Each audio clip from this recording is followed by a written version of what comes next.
नमस्कार, हामी हौ मुकुन्द सेन टेलिभिजन एमटिभी न्यूजमा स्वागत छ। म बिन्दु वाग्ले। सुरु गरौं अहिलेसम्मका न्यूज हेडलाइनहरूबाट।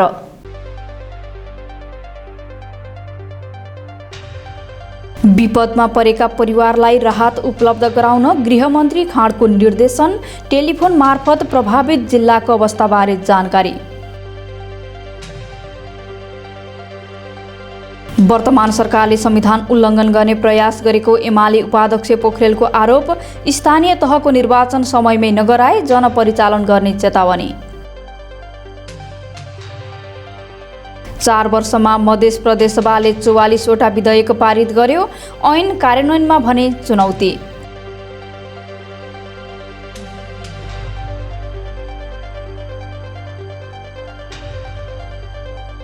खोप कार्ड नभएकाहरूलाई सार्वजनिक सेवा नदिने सरकारको नीति। खोपको दायरामा अनिवार्य रूपमा ल्याउनका लागि यस्तो गरिएको स्वास्थ्य मन्त्रालयको भनाई। र जनप्रतिनिधिसहित चितवन र नवलपुरका सुरक्षा अधिकारीद्वारा नारायणी नदी किनारको अवलोकन। तटीय क्षेत्रमा कटान र डुबानबाट हुने क्षति रोक्न छलफल।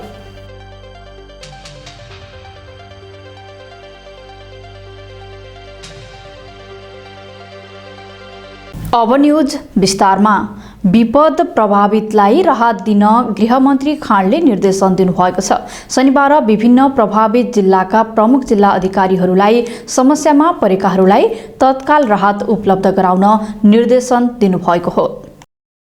गृहमन्त्री बालकृष्ण खाँडले तराईमा हावाहुरीका कारण मृत्यु भएका 3 जनाका परिवार र उच्च पहाडी तथा हिमाली जिल्लामा हिमपातका कारण प्रभावित नागरिकको उचित व्यवस्थापन एवं राहत उपलब्ध गराउन निर्देशन दिनुभएको छ। गृहमन्त्री खाँडले मन्त्रालयका विपद तथा द्वन्द्व व्यवस्थापन महाशाखाका प्रमुख सहसचिव प्रदीप कुमार कोइराला तथा तराईका 2 हिमाली क्षेत्रका 8 जिल्लाका प्रमुख जिल्ला अधिकारी र 1 सहायक प्रमुख जिल्ला अधिकारीलाई हिमपात तथा हावाहुरीका कारण समस्यामा परेकालाई तत्काल राहत उपलब्ध गराउन निर्देशन दिनुभएको हो।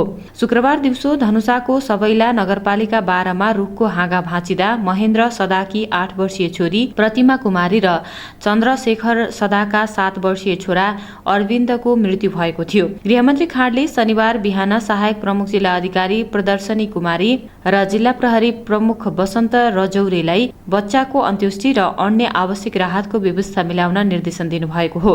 यस्तै शुक्रबारै रौतहटको बुधिमाई नगरपालिका 1 मा कच्ची घर ढलेर भित्ताले च्याप्दा राममङ्गल रायकी श्रीमती 45 वर्षीय फुलमतिया देवीको मृत्यु भएको थियो। गृहमन्त्री खाँडले रौतहटका प्रमुख जिल्ला अधिकारी कृष्ण बहादुर शाही र प्रहरी उपरीक्षक विनोद घिमिरेलाई आवश्यक राहतको व्यवस्था गर्न निर्देशन दिनुभयो। गृहमन्त्री खाँडले महाशाखा प्रमुख कोइरालालाई शनिबारको दिन भए पनि हिमाली जिल्लाको हिमपात र तराईमा हावाहुरी र शीतलहरबाट प्रभावितलाई राहत तथा अन्य आवश्यकीय कार्यका लागि सतर्क रहन निर्देशन दिनुभयो। यस्तै मन्त्री खाँडले प्रमुख जिल्ला अधिकारीहरू दीर्घराज उपाध्याय दार्चुला, विजया कुमारी प्रसाई जुम्ला, गणेश आचार्य हुम्ला, शङ्कर हरि आचार्य गोर्खा, उमेश पाण्डे ताप्लेजुङ, गणेश बहादुर शाही सोलुखुम्बु, दिल कुमार तामाङ ओखलढुङ्गा र फणिन्द्र दाहाल खोटाङलाई हिमपातको असरबारे जानकारी दिँदै प्रभावितको व्यवस्थापनमा जुट्न निर्देशन दिनुभयो। यस्तै डोल्पाका सहायक प्रमुख जिल्ला अधिकारी बमबहादुर नेपालीसँग पनि टेलिफोन मार्फत जिल्लाको अवस्थाबारे जानकारी लिनुभएको थियो। प्रेस चौतारी नेपालको 24औं स्थापना दिवस मनाएको छ। शनिबार प्रेस चौतारी स्थापना दिवस कार्यक्रमलाई राजधानीमा सम्बोधन गर्दै नेकपा एमालेका वरिष्ठ उपाध्यक्ष ईश्वर पोखरेलले अहिलेको गठबन्धन विचार नमिल्नेहरूबीच भएको बताउनुभयो। नेकपा एमालेका वरिष्ठ उपाध्यक्ष ईश्वर पोखरेलले वर्तमान सरकारले संविधान उल्लङ्घन गर्ने प्रयास गरेको आरोप लगाउनु भएको छ। शनिबार प्रेस चौतारीको स्थापना दिवस कार्यक्रमलाई राजधानीमा सम्बोधन गर्दै पोखरेलले श्रीमानले बनाएको सरकारले स्थानीय तहको निर्वाचन समयमै नगराए जनपरिचालन गर्ने चेतावनी दिनुभयो।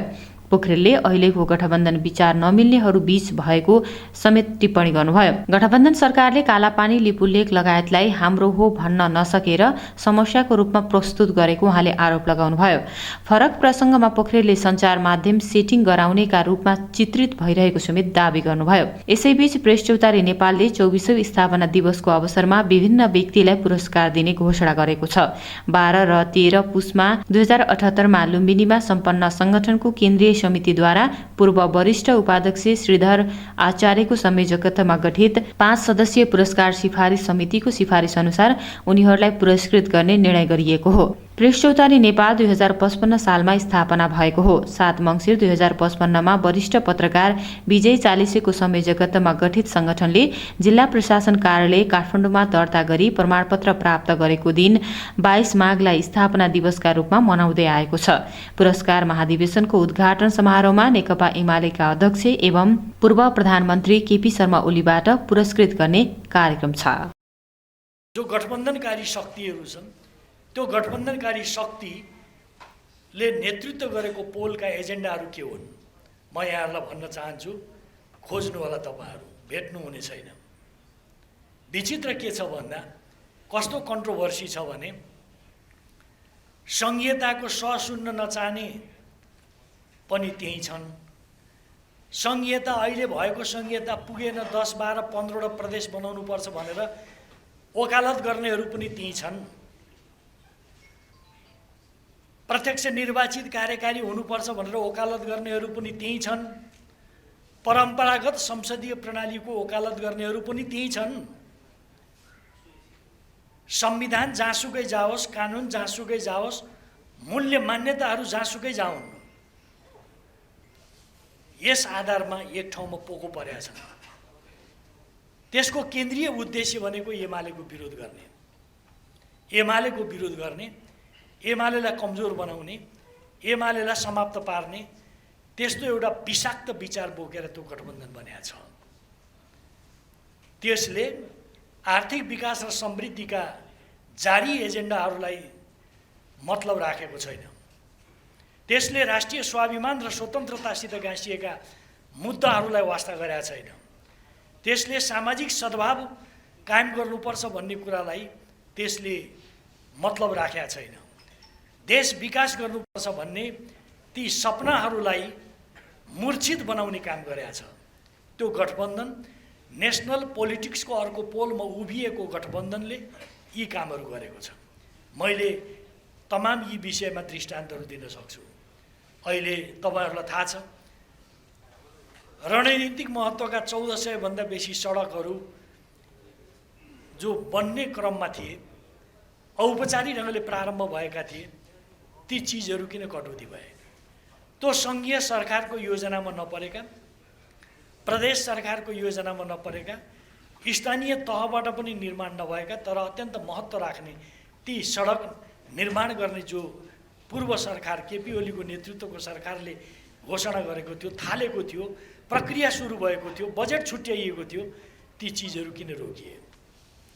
350 भन्दा बेसी स्थानीय तहका ती अस्पताल निर्माण गर्ने जुन काम प्रारम्भ भएको थियो, प्रक्रियामा सुरु भएको थियो, ती चिजहरू किन रोकिए? त्यति मात्रै होइन, हामी सबै राजनीतिक दलहरूको प्रतिबद्धता अनुसार भूमिहीन सुकुम्बासीहरूले एकपटकलाई राज्यको तर्फबाट अब त्यो अवस्था अन्त गर्नुपर्छ भनेर थालिएको काममा किन व्यवधान खडा गरियो? किन जयसिंह धामीको त्यस्तो एउटा हाम्रो छिमेकी मुलुकको सुरक्षा निकायको व्यक्तिको अपराधपूर्ण कामबाट मृत्युवरण गर्नु परेका जयसिंह धामीको बारेमा एक वचन एउटा डिप्लोमेटिक नोटसम्म पठाउन सक्दैन, पठाएको पनि त्यसको बारेमा खै गर्न सक्दैन? यस्तो किन हुँदैछ? मेरो भनाइ के हो भने आर्थिक विकास र समृद्धिका मुद्दाहरू, राष्ट्रिय स्वाभिमान र स्वतन्त्रताका मुद्दाहरू हामीले देख्छौँ। देशका सबै पोलिटिकल पार्टीहरू मिलेर संविधान संशोधन गरियो। कालापानी, लिम्पियाधुरा, लिपुलेक नेपालको भूमि हो। त्यो अतिक्रमित भूमि चाहिँ अब हामीले लिनु पर्दछ र त्यसको लागि पहल र प्रयत्न गर्नुपर्छ, डिप्लोमेटिक ढङ्गले मुभ गर्नुपर्छ भनेर सुरु गरियो। त्यसमा सबैको प्रतिबद्धता पनि छ। तर यो गठबन्धनको शक्ति, यो सरकार बनिसकेपछि त्यो कालापानी, लिम्पियाधुरा, लिपुलेक भनेको हाम्रो भूमि हो भन्न नसकेर त्यो समस्या हो भनेर उल्लेख गर्छ। त्यसकारणले मैले के भन्न खोजेको भने आज विचारमा प्रश्न हुनुपर्छ भनिरहँदा नेसनल पोलिटिक्सको यो दुईटा पोललाई ठिक ढङ्गले बुझ्नुपर्छ। र प्रेस चौतारी नेपाल सम्बद्ध साथीहरूलाई मैले भन्न चाहन्छु, कि यो नेसनल पोलिटिक्सको यो दुईटा पोलको जुन खालको एउटा स्थिति छ त्यसलाई जस्ताको तस्तै देख्नुपर्छ। अब स्थानीय तहको चुनाव मितिमै तय गरिएकै मितिमा हुने हो भनेर खुसियाली मनाउनु पर्ने यो गठबन्धनकारी जो सरकार छ, परमादेशबाट बनेको सरकार छ, यस्तो सरकार जुन सरकार गठन गर्न पार्लियामेन्टले चिनेन, देखेन, थाहा पाएन, श्रीमानहरूले बनाए। श्रीमानहरूले बनाएको सरकार, श्रीमानले बनाएको प्रधानमन्त्री, यस्तो खालको सरकारले संविधानमा किटानी गरिएको व्यवस्थालाई उल्लङ्घन गर्ने धृष्टता गर्दैछन्, कानुनलाई उल्लङ्घन गर्ने धृष्टता गर्दैछन्। यसको बारेमा बोल्नुपर्छ कि पर्दैन? बोल्नुपर्छ। अघि साथीहरूले भन्नुभयो, अब हामी हेर्दैछौँ यदि यो स्थानीय तहको निर्वाचन त्यो कानुनभित्र नै, त्यो संविधानभित्र नै तय गरेको समयमै हुँदैन भने त्यसको विरुद्धमा देशव्यापी रूपमा जनपरिचालन हुन्छ। प्रेस चौतारी नेपाल त्यसको एउटा महत्त्वपूर्ण स्तम्भ बनेर खडा हुनुपर्छ। म यहाँहरूलाई यो आग्रह गर्न चाहन्छु, किनभने मुलुकको संविधान, मुलुकको कानुनको रक्षाको लागि यो काम गर्नुपर्ने जरुरी छ। अहिले कतिपय गठबन्धनका नेताहरूले बोलेको सुन्नुभयो होला, धेरै खर्च लाग्ने रहेछ, 3टै चुनाव एकैचोटि गराउँ। संविधानमा के छ मतलब छैन, कानुनमा के छ मतलब छैन। होइन पर सार्दिउँ, ओर सार्दिउँ, के भनेको थियो? कर्मचारीलाई जिम्मा लगाउँ, यस्तो एउटा बहुलठीपूर्ण खालका सोच राख्ने गठबन्धनका नेताहरू छन्। त्यसको विरुद्धमा हामी सशक्त ढङ्गले उठ्नुपर्ने जरुरत छ। म यहाँहरूलाई के आग्रह गर्न चाहन्छु भने प्रेस चौतारी नेपालको तर्फबाट यो राष्ट्रिय अभियान यो कुनै एमालेको मात्रै कुरो होइन, यो प्राप्त भएको लोकतन्त्रलाई रक्षा गर्नको लागि, यसलाई सुदृढ गर्नको लागि र मुलुकमा अस्थिरता सिर्जना गर्ने जुन एउटा अपराधपूर्ण काम हुँदैछ त्यसको विरुद्धमा खबरदारी गर्नको लागि परिचालित हुनुपर्ने जरुरत छ। मध्य प्रदेश सभाबाट 4 वर्षमा 44 विधेयक पारित भएका छन्। विधेयकहरू पारित भए पनि यस प्रदेशले बनाएका कतिपय महत्त्वपूर्ण ऐन कार्यान्वयनमा भने चुनौती देखिएको प्रदेशसभा सदस्यहरूले बताएका छन्। प्रदेशसभा स्थापना भएको 4 वर्षमा मध्य प्रदेश सभाले 44वटा विधेयक पारित गरेको छ। प्रदेशसभा सचिवालयका अनुसार पारित भएका सबै विधेयक प्रदेश प्रमुखबाट प्रमाणीकरण भइरहेको छ।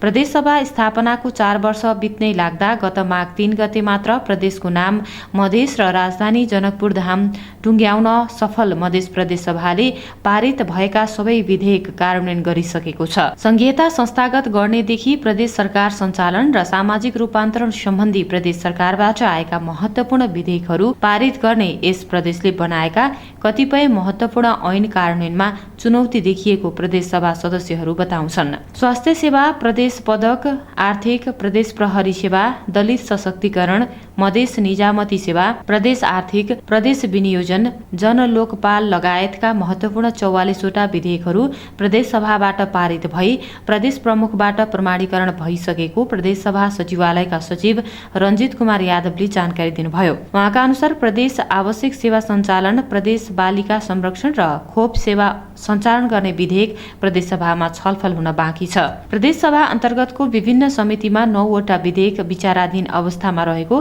प्रदेशसभा सचिवालयका सचिव यादवले बताउनुभयो। प्रदेश सरकारको विभिन्न मन्त्रालयले तयार गरी विषयगत समितिमा पठाएको प्रदेश जाँचबुझ आयोग गठन, मदरसा शिक्षा बोर्ड गठन, प्रदेशसभा सञ्चालन सम्बन्धी र प्रादेशिक सवारी तथा यातायात, प्रदेश प्रशासन, संस्था दर्ता सम्बन्धी प्रदेश प्राविधिक शिक्षा परिषद स्थापना सम्बन्धी, प्रदेश सहकारी, कर तथा गैर कर राजस्व लगाउने सम्बन्धी विधेयक विचाराधीन अवस्थामा रहेको सचिव यादवको भनाइ छ। प्रदेशसभा अन्तर्गतको केही विषयगत समितिमा सभापति चयन हुन नसक्दा प्रदेश सरकारबाट आएका ती महत्त्वपूर्ण विधेयकहरू लामो समयदेखि विचाराधीन अवस्थामा रहेको प्रदेशसभा सदस्य दिलीप शाहले बताउनुभयो। प्रदेशसभा अन्तर्गतको रिक्त सहित 3वटै समितिको सभापति चयन प्रक्रिया प्रदेशसभा सचिवालयले सुरु गरेको छ। प्रदेशसभा सचिवालयले सूचना जारी गरी 3वटै समितिको सभापति पदका लागि उम्मेदवारी दर्ता गराउन माघ 24 गते बिहान 11 बजेदेखि बेलुका 5 बजेसम्मको समय निर्धारण गरेको छ। समितिहरूमा सभापति चयन भएपछि विचाराधीन विधेयकहरू अघि बढ्ने प्रदेशसभा सदस्यहरूको विश्वास छ। मधेसी जनताको भावना अनुसार प्रदेशसभाले प्रदेशको नाम मध्य प्रदेश कायम गर्न सफल भएकोमा प्रदेशसभा सदस्य रामवशिष यादवले खुसी समेत व्यक्त गर्नुभयो। दक्षिण भारतीय सीमा क्षेत्रको जमुनाहा नाकादेखि कोहलपुर नगरसम्मको 23 किलोमिटर रत्न राजमार्गमा अतिक्रमण तीव्र रूपमा बढेको छ। राजमार्ग मिचेर बनाइएका संरचना हटाउन अटेर गरे बल प्रयोग गरेर भए पनि हटाउने चेतावनी प्रशासनले दिएको छ। दक्षिण भारतीय सीमा क्षेत्रको जमुनाहा नाकादेखि कोहलपुर नगरसम्मको 23 किलोमिटर रत्न राजमार्गमा अतिक्रमण तीव्र ढङ्गले बढेपछि गृह प्रशासन र सडक डिभिजनले राजमार्ग मिचेर निर्माण गरिएका सरकारी र निजी घरहरूसँगै अन्य संरचना भत्काएर राजमार्ग फराकिलो बनाउने भएको छ। 823 ठाउँमा भएको अतिक्रमण हटाउन भन्दै दिएको 1 महिने म्याद सकिएकाले अब अटेर गरे बल प्रयोग गरेरै भए पनि हटाउने चेतावनी गृह प्रशासन दिएको छ। रत्न राज्य मार्ग अतिक्रमण गरी अख्तियार दुरुपयोग अनुसन्धान आएको नेपालगञ्ज कार्यालयले समेत कम्पाउन्ड निर्माण गरेको छ। नजिकै रहेको अर्को शक्तिशाली संगठन संघीय प्रहरी इकाइ र प्रदेश प्रहरी तालिम केन्द्रले समेत राजमार्ग कब्जा गरेका छन्। यस्तै खाद्य व्यवस्थापन कम्पनी, आन्तरिक राजस्व विभाग सहित विभिन्न 14वटा सरकारी निकाय, 35वटा संघ संस्था र 5वटा धार्मिक क्षेत्रसँगै 749 जना व्यक्तिले नेपालगञ्जदेखि कोहलपुरसम्मको राजमार्गमा ठाउँ ठाउँमा अतिक्रमण गरेको पाइएको छ। सार्वजनिक सडक ऐन 2031 को दफा 3 अनुसार सरकारले 2034 साल असार 20 गते जारी गरेको सूचना तथा राजपत्रमा सीमा नाका जमुनाहादेखि कोहलपुरसम्मको 23 किलोमिटर रत्न राजमार्गको चौडाई 31 मिटरको हुने भनिएको छ। तर 2069 साल असोज 4 गतेको मन्त्री परिषद बैठकले अतिक्रमण तथा कब्जा गर्नेहरूलाई संरक्षण गर्दै 25 मिटर भित्रका संरचना मात्रै भत्काएको थियो। त्यतिबेला राजमार्ग विस्तार गर्दा 31 मिटर भित्रका पुरै संरचना नभत्काइदा र अतिक्रमण पनि थप बढेर राजमार्ग साँगुरो भई दुर्घटना बढ्न थालेपछि पुनः अतिक्रमित संरचना हटाउने निर्णय गरिएको हो। सत्ता, शक्ति र राजनीतिक आडमा रत्न राजमार्गको नेपालगञ्ज कोहलपुर खण्ड मिचेर ठूलठूला भवनहरू निर्माण गरिएका छन्। प्रशासनले सामान्य अवरोधमा अतिक्रमण गरी निर्माण गरिएका भौतिक पूर्वाधार नहटाए बल प्रयोग गर्ने चेतावनी दिएको हो।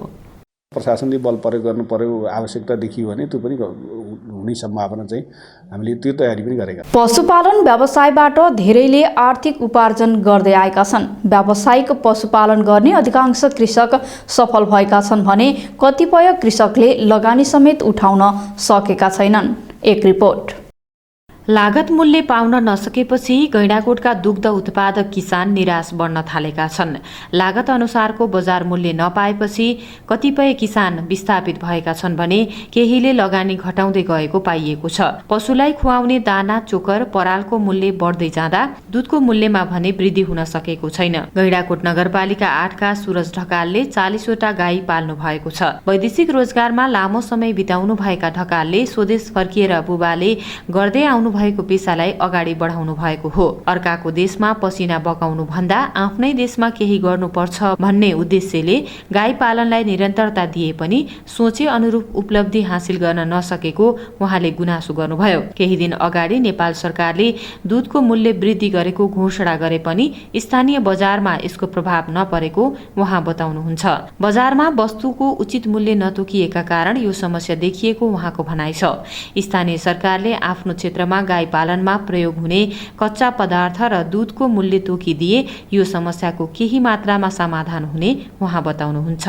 त्यतिखेरको उसमा चाहिँ अब राम्रै देखेर गर्न लागेको के र अहिले आएर चाहिँ ठ्याक्कै अपोजिट हुन लाग्यो, नराम्रो हुन थाल्यो। त्यो सकिन्न अब जस्तो हुन लाग्यो। अब किनभने अब न दूधको भाउ चाहिँ अहिले भर्खरै बढ्यो तर बजारको भाउ तोकिसकेको छैन। दूधको भाउ बढ्यो, अब दाना, चोकर, परालको दाम आकाश छेर अब यही धान्नै गाह्रो यही उत्पादन गरेर यिनीहरूलाई खुवाउनै गाह्रो हो क्या अब चाहिँ त्यत्रो गाई भैँसी पालेर पनि माइनसमै गइरहेको क्या अहिले स्थानीय सरकारले चाहिँ एउटा भाउ तोक दिनु पऱ्यो क्या डेरीले यतिमै बिक्री गर्न पऱ्यो भनेर तोक्यो त्यो तोक दिनु पऱ्यो र त्यही भाउमा बिक्री हुनु पऱ्यो क्या मान्छेहरूले कस्तो गर्न थाल्यो नि भित्रभित्र कहिले 65मा बिक्री गरिदिने कहिले 70मा बेचिदिने कहिले 60मै बेचिदिने गर्नाले जुनले राम्रो उत्पादन दिए जस्तै अब हाम्रो आफ्नै उत्पादन छ यसमा केही नगरिकन राम्रो गरिदिँदा पनि हाम्रो उत्पादनको भेल्यु नै भएन कि त्यो अरूले दिँदा त्यही भएर स्थानीय सरकारले चाहिँ एउटा के गरिदिनु पऱ्यो भने दाना चोक्करहरू पनि अब हेरेर जानु अब यही डेरीमा गएर बुझ्नु भने एउटा रेट छ बाहिर लोकल पसलहरूमा बेच्न राखेकाले अलग्गै भाउमा बेच्छ अब नहुँदा त हामी जहाँ लिएर आएर खुवाउनु पऱ्यो चाहे तिनीहरू 2000 रुपियाँ भने नि हामी ल्याएर खुवाउनु पऱ्यो तिनीहरू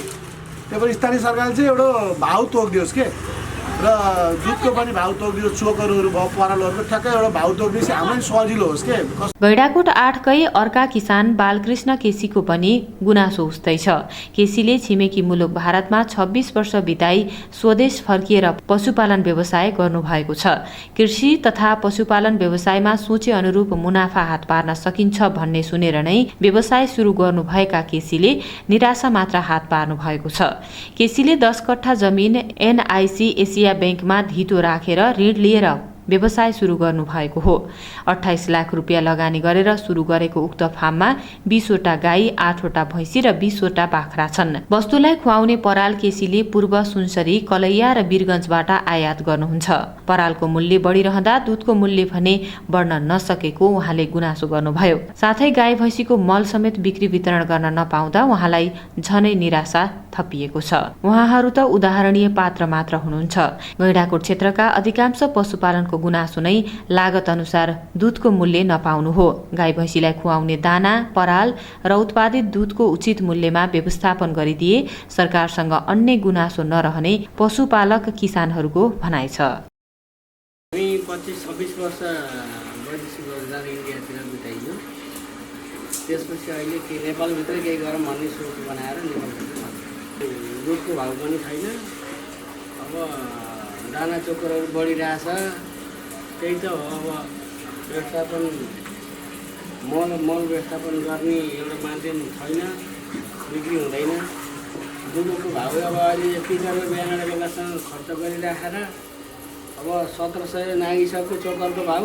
हाम्रो दुधबाट डेयरीमा खनाउँदा 55 रुपियाँमा डेयरीमा दिनुपर्छ। भावै नभएर समस्या परिरहेको छ। किसान त मालमा परिरहेको। केन्द्र सरकारले दुधको भाउ बढो भन्छ तर हाम्रो चाहिँ अब खासै बढेको जस्तो नगरपालिकाले भनौँ स्थानीय सरकारले भनौँ जे गर्नुपर्ने हो। अब हामीलाई त थाहा पनि छैन। भर्खरैको लागि होपलेस हुनेमा हो भने मान्छे होपलेस हुने जस्तो त भइसक्यो। त्यस्तै छ पेसा के गर्ने। चितवन र नवलपरासी बर्दाघाट सुस्तापूर्वकका सुरक्षा अधिकारीको संयुक्त टोलीले नारायणी नदीको कटान र यसको बहावले पार्ने असरको फिल्डमै पुगेर अध्ययन गरेको छ। गैंडाकोट नगरपालिका प्रमुख छत्रराज पौडेलको नेतृत्वमा फिल्डमै पुगेर शनिबार अध्ययन गरेको हो। चितवन र नवलपुरका सुरक्षा अधिकारीको संयुक्त टोलीले नारायणी नदीको कटान र यसको बहावले पार्ने असरको फिल्डमै पुगेर अध्ययन गरेको छ। गैंडाकोट नगरपालिकाका प्रमुख मेयर छत्रराज पौडेलको नेतृत्वमा चितवन र नवलपुरका प्रमुख जिल्ला अधिकारी प्रहरी प्रमुख सहितको टोलीले ज्ञानेश्वर सामुदायिक वन क्षेत्रमा पुगेर त्यहाँबाट गैंडाकोट र चितवन तर्फको नदी किनारको अवस्था र पानीको बहावको मूल्याङ्कन गरेको हो। सो क्षेत्रमा चितवन तर्फ गरेको तटबन्धन प्रभावकारी बनेको देखिएको थियो। नदी किनारमा विगतमा गरिएको तटबन्धनको काम त्यसले कटान र डुबान न्यूनीकरणमा भएको सफलतासँगै गैंडाकोट तर्फको जमिन संरक्षणका लागि कसरी काम गर्ने भन्ने विषयमा दुवै क्षेत्रको भूगोलको अध्ययन गरी छलफल गरिएको गैंडाकोटका नगर प्रमुख मेयर छत्रराज पौडेलले बताउनुभयो। चितवन र नवलपरासीबाट सुरक्षा अधिकारीको टोलीसहित सम्मेलन भएर आयौँ र नदीलाई हेरौँ।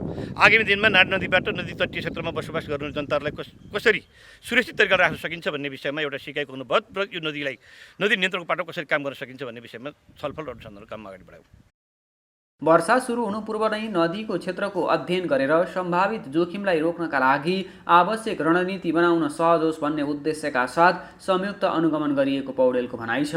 अहिले चितवनतर्फ तटबन्धका लागि काम भएकोले नवलपुरतर्फ गैंडाकोट क्षेत्रमा पनि तटबन्धन गरिएन भने नदी बस्ती पस्न सक्ने जोखिम रहेकोले दुवै क्षेत्रका अधिकारीहरू फिल्डमै पुगेर निरीक्षण गरी आवश्यक राय लिएको पौडेलले बताउनुभयो। सबैबाट आएको सुझावलाई केन्द्र सरकार र प्रदेश सरकार समक्ष पठाएर गैंडाकोटतर्फ पनि तत्काल तटबन्धका लागि काम गर्न दबाब दिइने पौडेलको भनाइ छ। चितवनका प्रमुख जिल्ला अधिकारी असमान तामाङले नदीको पानीको बहाव कसरी बहिरहेको छ र आगामी दिनमा नवलपुर गैंडाकोटतर्फ र चितवनतर्फ पर्न सक्ने जोखिमलाई कसरी समाधान गर्ने भन्ने विषयमा उचित रायका लागि आफूहरू निरीक्षण गर्न ज्ञानेश्वर वन क्षेत्रको नदी किनारमा पुगेको बताउनुभयो। सरकारले तटबन्धका लागि टेन्डर आह्वान गरी काम गरेकाले अब समस्या सहज हुने उहाँको भनाइ छ। नवलपरासी बरघाट सुस्ता पूर्वका प्रमुख जिल्ला अधिकारी सुमन घिमिरेले नदीको बहाव बढेर आउँदा पनि दुवै क्षेत्रलाई समस्या नहुने गरी नदी संरक्षणका लागि काम अगाडि बढाउनु पर्ने बताउनुभयो। फिल्ड निरीक्षणपछि राज्य सरकारलाई प्रभावकारी सुझाव दिन सकिन्छ भन्ने उद्देश्यका साथ दुवै जिल्लाका प्रमुख जिल्ला अधिकारी र प्रहरी प्रमुख सहितको संयुक्त टोलीले निरीक्षण गरेको गैंडाकोट वार्ड नम्बर 5 का वडा अध्यक्ष नवराज कण्डेलले बताउनुभयो। जसरी चितवनले तटबन्धन गरेर आज आफ्नो चितवनलाई सुरक्षित बनाएको छ त्यसरी नै हामी गैंडाकोट नगरपालिकाले पनि हामीले चाहिँ अब केन्द्रमा हुन्छ प्रदेशमा हुन्छ कहाँ के कसरी हुन्छ हामीले चाहिँ हाम्रो नदी तटीय क्षेत्रहरूमा चाहिँ तटबन्ध गर्नुपर्ने एकदम जरुरी देख्यौँ र आज सिडिओ साहबहरू दुवै जिल्लाका सिडिओ साहबहरू सुरक्षा निकायका प्रमुखज्यूहरूले आज हामीले दुवै साइडमा आज हामीले अवलोकन गऱ्यौँ।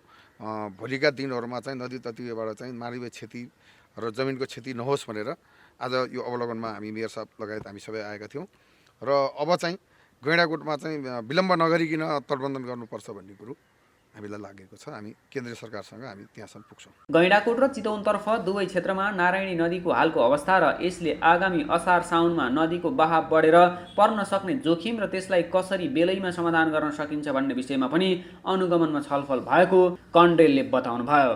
प्रकाश सिग्देल, चितवन।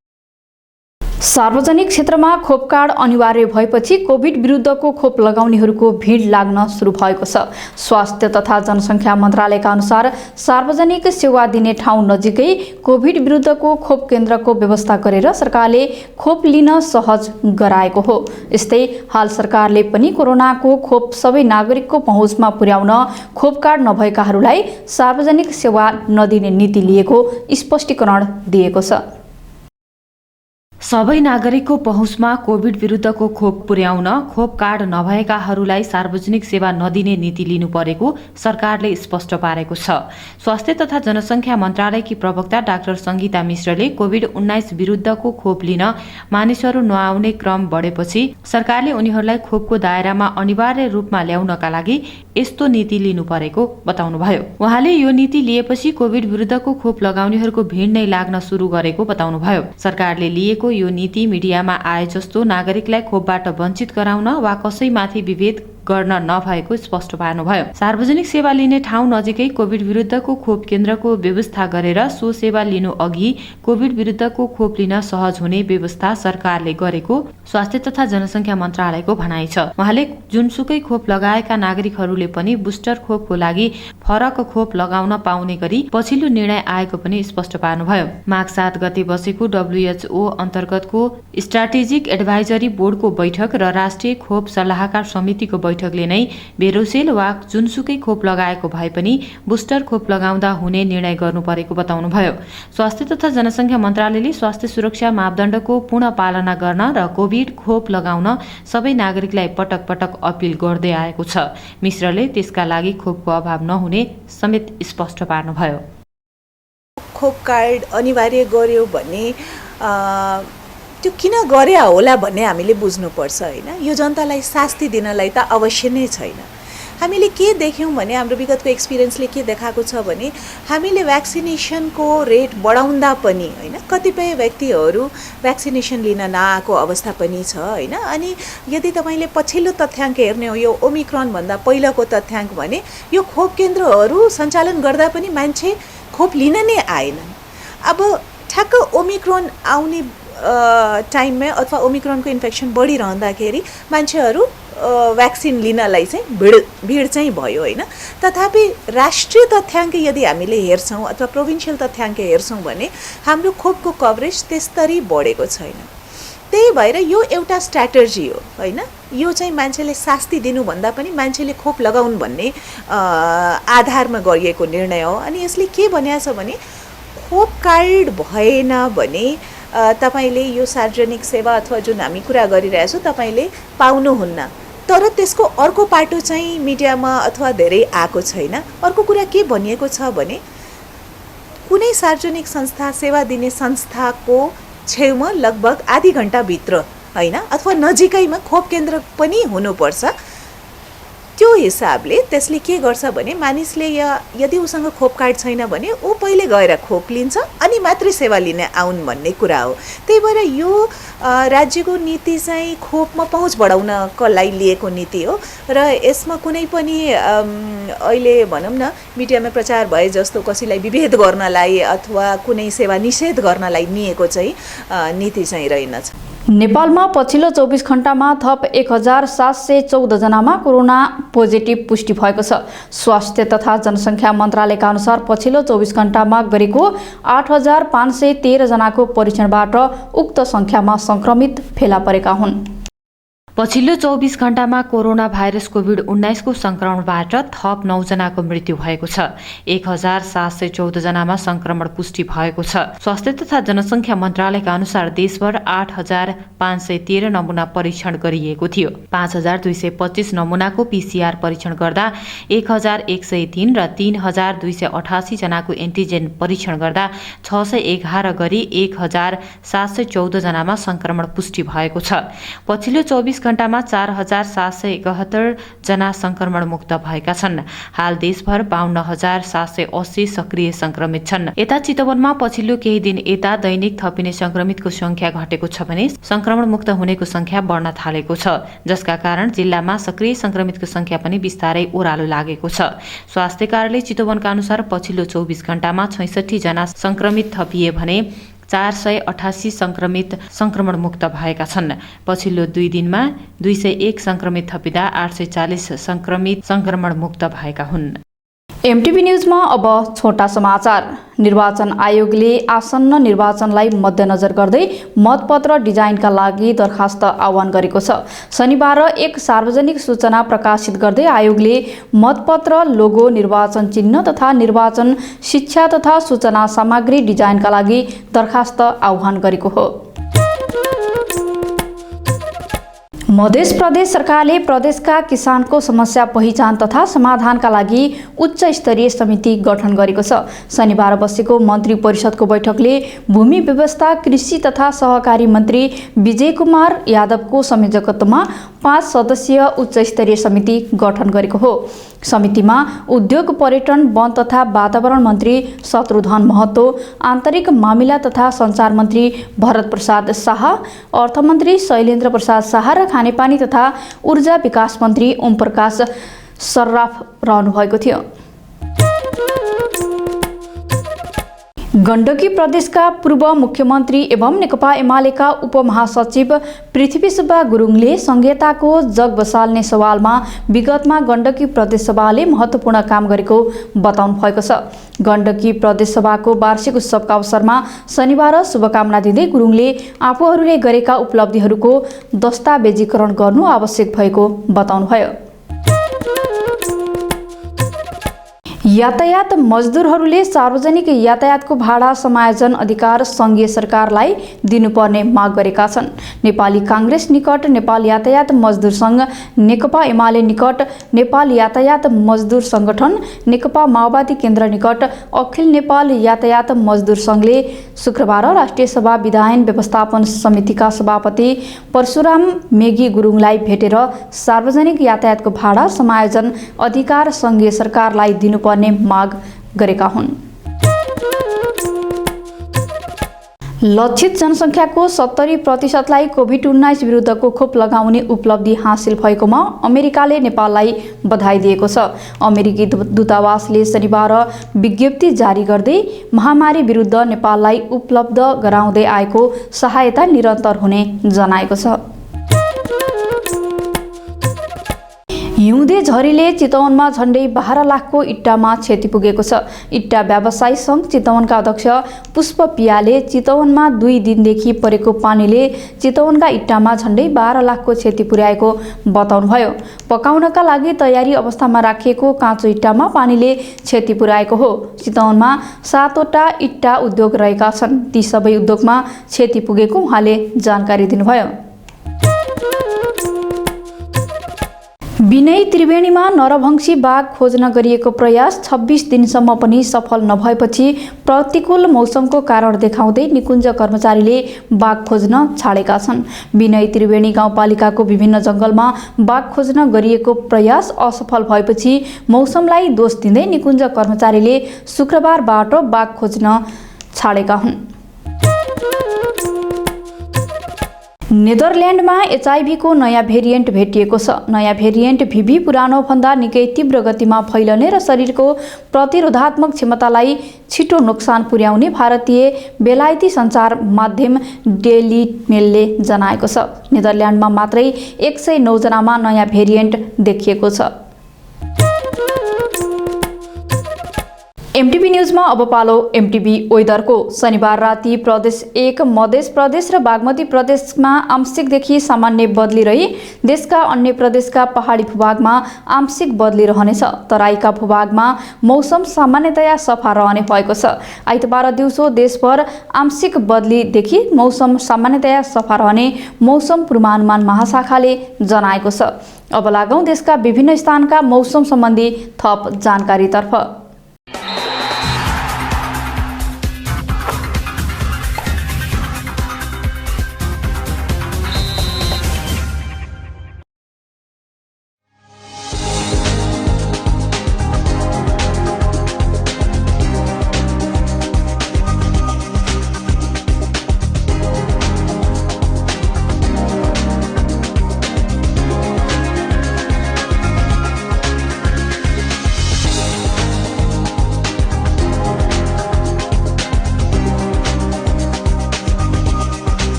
एमटीभी न्यूज सक्नु अघि अहिलेसम्मका हेडलाइन्सहरू पुनः एकपटक।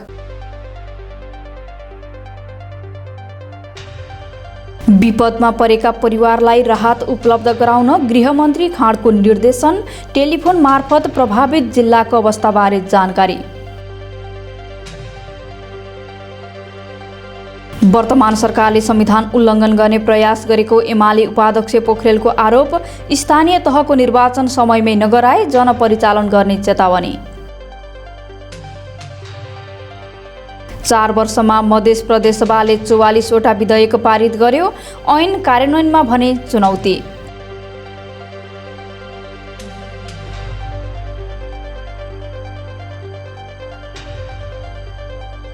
खोप कार्ड नभएकाहरूलाई सार्वजनिक सेवा नदिने सरकारको नीति। खोपको दायरामा अनिवार्य रूपमा ल्याउनका लागि यस्तो गरिएको स्वास्थ्य मन्त्रालयको भनाई। र जनप्रतिनिधिसहित चितवन र नवलपुरका सुरक्षा अधिकारीद्वारा नारायणी नदी किनारको अवलोकन। तटीय क्षेत्रमा कटान र डुबानबाट हुने क्षति रोक्न छलफल।